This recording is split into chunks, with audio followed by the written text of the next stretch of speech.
I know the title of this video sounds really crazy, and it probably goes against what any else might actually suggest you.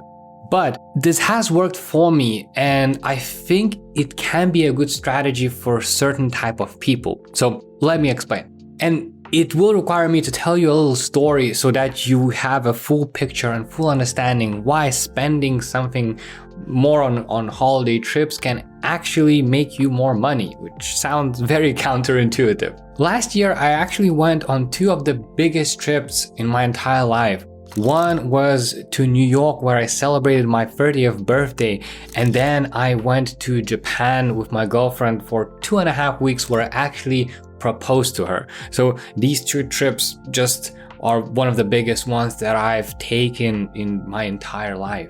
And those two trips actually changed the way I view work going forward. So you see, when I first we decided to go to New York, which was in March. That was the first trip that we took. We booked the flights, and I booked normal economy seats.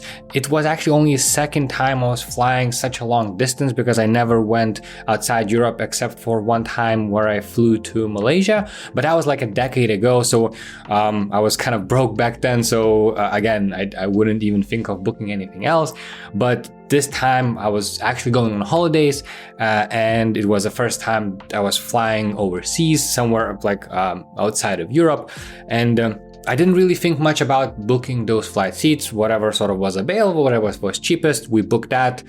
We flew to New York. Needless to say, we had an amazing trip. We did a bunch of stuff. We stayed at our friend's place, and generally that week was just incredible. But now comes a second pivotal moment, where now, after coming back from New York, in just several months, so we started like in May, we started planning our trip to Japan, which would be to celebrate my girlfriend's 30th birthday.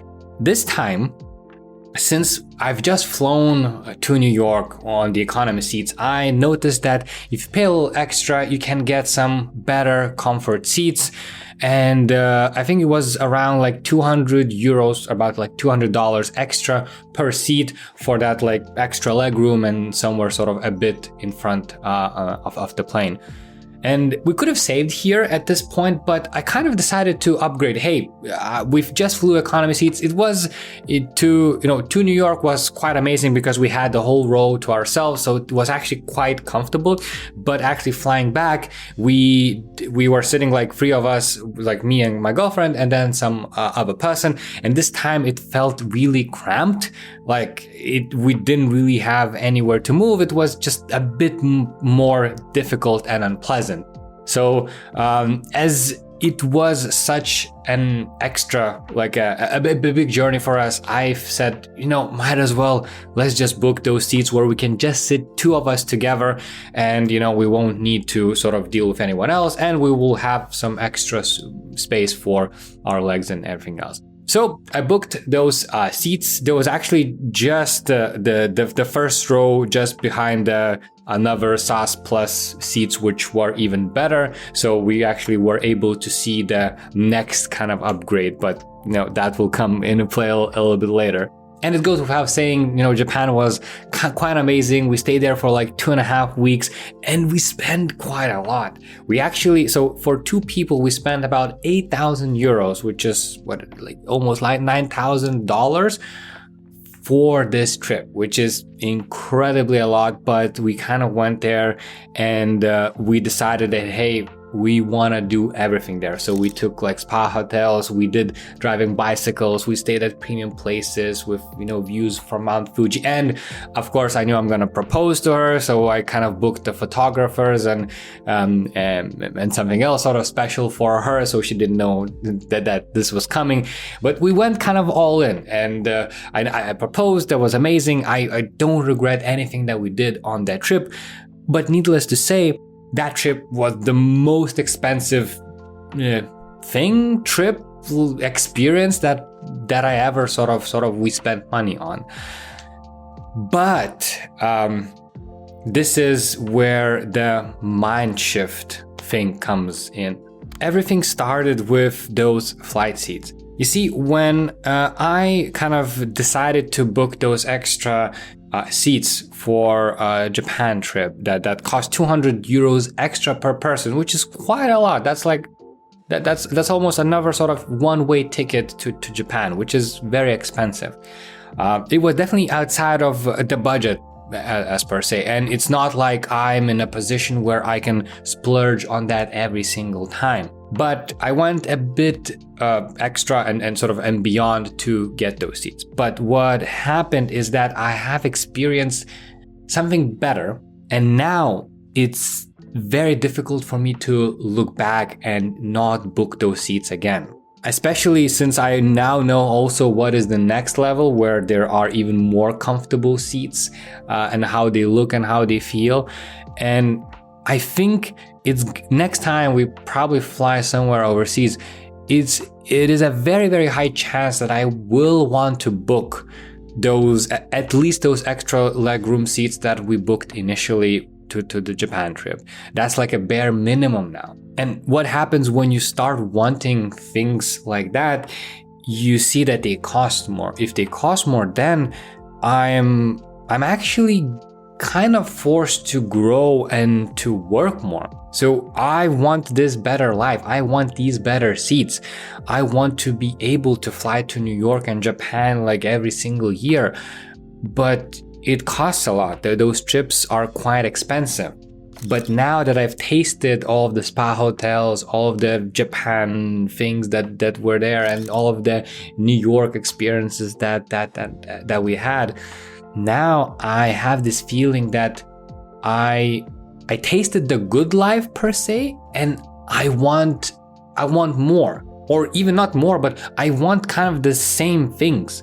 But it's not like, again, as I mentioned, it's not like I have enough to spend on 3-4 trips like that every single year. It's definitely on a way more expensive side. But it does forces me to think about finances and how can I actually earn more? How much do I need to earn? How can I do any extra side hustle, any project? How can I prepare myself to be able to afford this?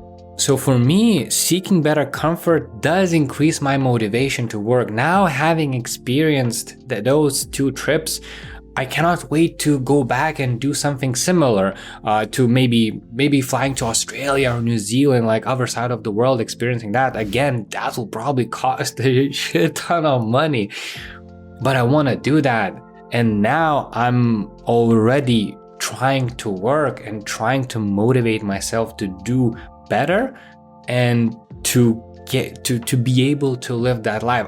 That probably, like, this whole mind shift is probably not gonna work for everyone, because especially if you're dealing with credit cards, technically, anybody can, especially if you're American, it's probably so easy for you to take that credit card, spend like $10,000 on a trip to Japan, go back and just pay that credit card every single month, sort of get in debt. But then a lot of people don't really get motivated if they get to experience that. But I think there are certain type of people where when you get this kind of comfort, it's not like you come back and forget about it and then go back to your old life. This is the wrong approach. I came back full of motivation, and I want to do something more to get that same comfort. However, I'm not suggesting that now you need to spend like thousands of dollars and go all out and fly to Africa, Japan, or whatever to actually experience this. It can be something like just get yourself to experience luxury. For example, rent a sports car. Book better seats on a plane than the same thing that I did. Or maybe go to a fancy hotel for a few nights that is in your local area. Like, just let yourself experience new things, but it is very, very key. Not just, I'm not just saying just go out, rent a sports car, have some fun, and then don't do anything about it. While in these experiences, you need to think about, how can I afford this? Usually when people do these things, at least what I heard is that people usually, let's say you rent a sports car, or better yet, you get like a gift from a friend, from a birthday, to rent a sports car. You go, you drive your Lamborghinis, your Ferraris, amazing experience. But a lot of people think that, hey, I can never afford this. This is the thing that they first say, oh, I can never afford this. And they don't even give a minute to visualize what could it mean for them to afford this. It's like, no, it's not possible for me. So do not think like that. Try thinking in terms of solutions instead of trying to like limit yourself. And always think, okay, so what does this Lamborghini cost, or what does this Ferrari cost? I mean, I'm probably exaggerating in terms of luxuries, but just be realistic. Let's say, you love Porsches. What is the cheapest Porsche or like mid-class Porsche that you can get? How much does it cost? What is the monthly payment? How much would you need to earn? Sort of just go back in steps and see how would that even be possible, and just use ChatGPT for this. This is amazing. Just talk to ChatGPT and say, hey, I want this car. What is it like an average car cost like that? What's the monthly payment? And then, okay, I work this and this job. How can I increase my salary? How can I start an extra side hustle? How can I get more clients for my freelancing business? Just try to find solutions and see if you're dissecting all of this detail into very small chunks, you'll see that you don't need that much to actually get the things that you want. Also, one little tip is that if you get comfortable with high prices, then it kind of sets that standard for you. Again, I'm not saying you need to increase your spending and start splurging on everything, but get comfortable with high prices, because a lot of people are afraid to spend more money, and then they never even imagine that they can afford this. And it's kind of going backwards. You're not spending, and then you're imagining that you cannot spend that, and then you never really do anything about that, and then any high price for anything is just puts you off. A nice side benefit, if everything becomes actually cheaper once you get used to spending a little bit more money on certain things that actually matter. I'm not providing any real step-by-step overview of what you actually need to do. It's all about the mindset. For me, returning from those trips, I still it's now what is it, like it's almost May of 2025. It's been more than a year since I've been to New York. It's been like more than 8 months, 6-7 months since I've been to Japan, but I'm still thinking about those trips and how they impacted, and how can I sort of improve my work to start earning more. And this was the biggest benefit for me, because I already did a lot of actions towards this. I mean, it didn't really materialize yet, but I am working towards this so that I can afford these tickets, these expensive things, or whatever else that matters to me. I'm not saying you need to now buy all of the expensive things. Some people are happy with very minimal things. That's totally fine. I am saying that sometimes some expensive things that do matter for you, maybe you're not a sports car guy, that's totally fine, but maybe you enjoy like a spa vacation or a very nice spa hotel, maybe that's your thing. Whatever it is, experience that thing and then try to work out how can you afford this. Hopefully this video was quite a nice insight to how you can earn more by spending more. I just wanted to get it out because I couldn't get it out of my head, and it's something that I think for some people might be a very good strategy to motivate them. Because if you're just looking at the wallpaper of nice things, it might not be enough, but if you can experience yourself doing something, then it's very difficult for us to go back to a worse experience. I think plane ticket seats are the best example, where if you book better seats once, you will always think about those better seats, even if you cannot afford them. And if you have to book economy seats, you will still be thinking about those seats. So that thinking, I think, for some people is quite a healthy dose of motivation. But I do have a newsletter in the description below where I share everything of how I sort of earned my income from freelancing, how I'm increasing my income, and everything that I know about that. So do check it out if that's something up your alley. But for now, I think YouTube wants you to see this video. So check it out.